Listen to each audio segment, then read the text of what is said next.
65 acre शेतीचा मालक, police भरती अकॅडमीमध्ये प्रशिक्षक, तरीही तो बनला सराईत गुन्हेगार. लुटमार, मारहाण आणि फसवणुकीचे कितीतरी गंभीर गुन्हे त्याच्यावर दाखल आहे. 2020 मध्ये तर त्याला सोन्याच्या दागिन्यांसाठी एका वृद्ध महिलेच्या हत्येत अटक होऊन जेलवारी सुद्धा झाली होती. मूळचा हिंगोली जिल्ह्यातला असलेला हा अट्टल चोर 15 ते 17 जून दरम्यान छत्रपती संभाजीनगर शहरात आला होता. एसटी कॉलनीत घर मालकाला माझा व्यवसाय आहे असं सांगून तो भाड्याच्या खोलीत एकटाच राहू लागला. इथं आल्यावरही त्याने आपल्या चोरीचा धक्कादायक पॅटर्न चालूच ठेवला. खास करून तो महिलांना अशा पद्धतीने गंडवायला लागला की आपली फसवणूक होतीये हेच त्या महिलांना कळत नव्हतं. दरम्यान गेल्या काही दिवसात संभाजीनगर शहरातून सलग 2 महिलांच्या तक्रारी हर्सुल आणि पुंडलिक नगर पोलीस ठाण्यात दाखल झाल्या. त्यानंतर शहरातील महिला वर्गामध्ये भीतीचं वातावरण निर्माण झालं. पण 18 ऑगस्टला हर्सुल पोलिसांनी त्या चमत्कारी भामट्याचा शोध घेतला आणि अगदी फिल्मी स्टाईल कारवाई करत त्याला बेड्या ठोकल्या. आता तो सराईत गुन्हेगार नेमका आहे तरी कोण? तो या क्षेत्राकडे कसा वळला? त्याच्या अटकेनंतर हर्सुल पोलिसांनी त्याच्याकडून काय काय जप्त केले? हिंगोली ते छत्रपती संभाजीनगर त्याचा थरारक गुन्हेगारी प्रवास या व्हिडिओच्या माध्यमातून समजून घेऊया.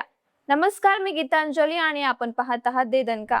ज्याचा पेशाच गुन्हेगारीचा बनला, जो हिंगोली पोलिसांच्या रेकॉर्डवर आहे आणि आता हर्सुल पोलिसांनी ज्याला ताब्यात घेतले, त्या धोकादायक आरोपीचं नाव आहे 30 वर्षीय नागोराव सुखदेव शिरामे. मूळचा हिंगोली जिल्ह्यातील सोनगाव तालुक्याच्या हनकद्री गावाचा रहिवासी. याच गावात आरोपीचं कुटुंब एक सधन शेतकरी कुटुंब असून त्यांच्याकडे तब्बल 65 एकर शेतजमीन आणि ट्रॅक्टर्स आहे. आरोपी नागोरावचे भाऊ ती शेती सांभाळतात, तर नागोराव स्वतः मात्र गुन्हेगारीकडे वळला.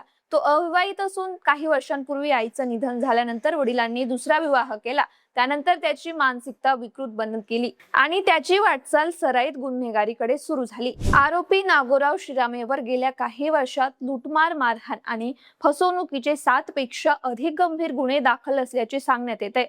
हिंगोली, सेनगाव, बाळपुरात हे गुन्हे दाखल आहे. यासाठी हिंगोली पोलिसांनी त्याच्यावर MPDA कायद्याअंतर्गत कारवाई सुद्धा केली होती. तर 2020 मध्ये सेनगाव तालुक्यात वृद्ध महिलेच्या हत्येत त्याला अटकही झाली होती.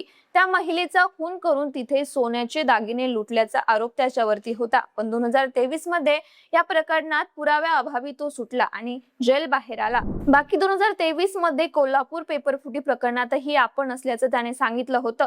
त्याच वर्षी त्याने आपला मोर्चा हिंगोलीतून छत्रपती संभाजीनगरकडे वळवला होता. 2023 मध्ये पहिल्यांदा छत्रपती संभाजीनगर मध्ये आल्यानंतर त्याने प्रहार नावाने पोलीस भरती प्रशिक्षण केंद्र चालवायला सुरुवात केली. पण त्या ठिकाणीही त्याने विद्यार्थ्यांची फसवणूक केली.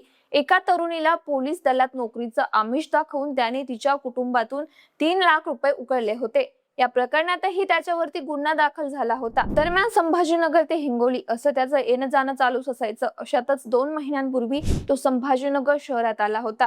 सुरेवाडी परिसरातील एसटी कॉलनीत तो राहू लागला. शहरातील महिलांचा विश्वास संपादन करून त्यांच्याकडील सोनं नाणं लुटण्याचा धंदा त्याने पुन्हा चालू केला.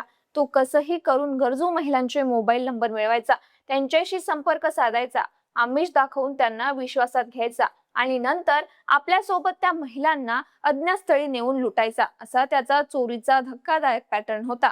अशातच आरोपी नागोराव शिरामे सोबत संपर्क ठेवून हर्सुल परिसरातील सुमनबाई ओटी या 46 वर्षीय महिलेला चांगलंच महागात पडलं. सुमनबाई यांच्या मुलाचं टीव्ही सेंटर परिसरातील कपड्याचं दुकान आहे.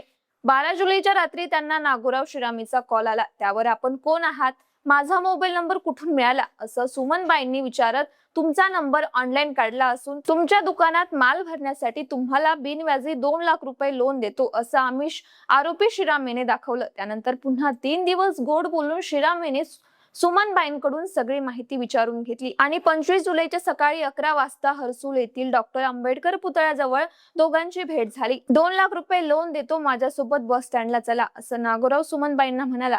त्यावर सुमनबाई त्यांच्या मोटरसायकलवर बसून बस स्टँड पर्यंत गेल्या. पण त्या ठिकाणी पोहोचल्यावर नगर नाक्याच्या पुलाच्या पुढे तुम्हाला पैसे देतो असं म्हणून नागोराव त्यांना तिसगाव रोडला घेऊन गेला. तिथं मात्र दुपारी 12:30च्या दरम्यान आरोपीने सुमनबाईंना निर्जन ठिकाणी शेतात नेलं आणि जीवे मारण्याची धमकी देऊन सुमनबाईच्या गळ्यातील 5 तोळे 80 ग्रामचे सोन्याचे गंठण आणि 3,000 रुपयांचा मोबाईल हिसकावून घेतला. दरम्यान आरोपी घटनास्थळावरून फरार झाल्यानंतर सुमनबाई घरी आल्या.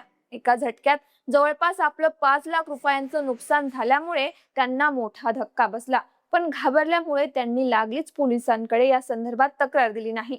10 ऑगस्टला मात्र त्यांनी हर्सुल पोलीस ठाणे गाठून आपली सविस्तर तक्रार नोंदवली. त्यावरून पोलिसांनी नागोराव शिरामेवर गुन्हा दाखल केला. त्यानंतर 15 ऑगस्टला पुन्हा याच आरोपीवर पुंडलिक नगर पोलीस ठाण्यात आणखी एक गुन्हा दाखल झाला.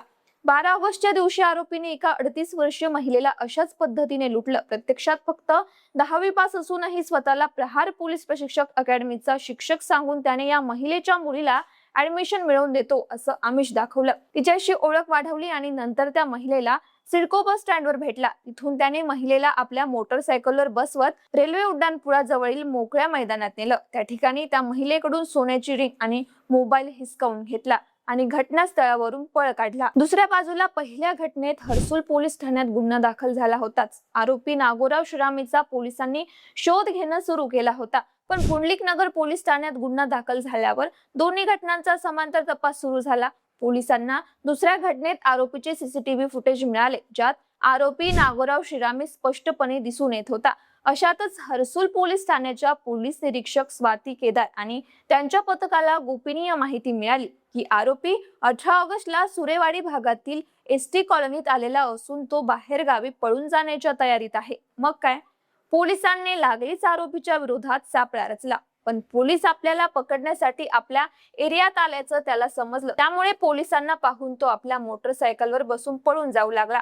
पुढे त्याने मोटरसायकल सुद्धा मध्येच सोडून दिली आणि एका ऑटो रिक्षातून पळण्याचा प्रयत्न करू लागला. पण पोलिसांनी त्याचा 2 किलोमीटर पाठलाग केला आणि त्याला डॉक्टर आंबेडकर चौकातून ताब्यात घेतलं. नंतर पोलिसांच्या चौकशीत त्याने आपल्या गुन्ह्याची कबुली दिली असून पोलिसांनी त्याच्याकडून 8 लाख रुपयांपेक्षा अधिक सोन्याचे दागिने आणि त्याची होंडा शाईन मोटरसायकल जप्त केली आहे. मंडळी, 30 वर्षीय आरोपी नागोराव शिरामे हा सध्या पोलीस कोठडीत असून त्याच्या गुन्ह्याच्या अनुषंगाने त्याची कसून चौकशी केली जाते. या प्रकरणात त्याचे आणखी कोण कोण साथीदार आहेत का, त्याने आणखी किती महिलांना गंडवलंय, तसेच त्याचं हिंगोली कनेक्शन काय आहे, या संदर्भात आता चौकशीतून महत्वाचे खुलासे समोर येणार असल्याचं बोललं जात आहे. बाकी कुटुंबात 65 एकर शेती असूनही आरोपी नागोराव शिरामे सराईत गुन्हेगार बनला, याबद्दल नागरिकांकडून आश्चर्य व्यक्त केलं जात आहे. आता यावरच्या तुमच्या काही प्रतिक्रिया असतील तर आम्हाला व्हिडिओच्या कमेंट बॉक्स मध्ये नक्की कळवा आणि अशाच माहितीसाठी आमच्या चॅनलला फॉलो आणि सबस्क्राईब करायला विसरू नका.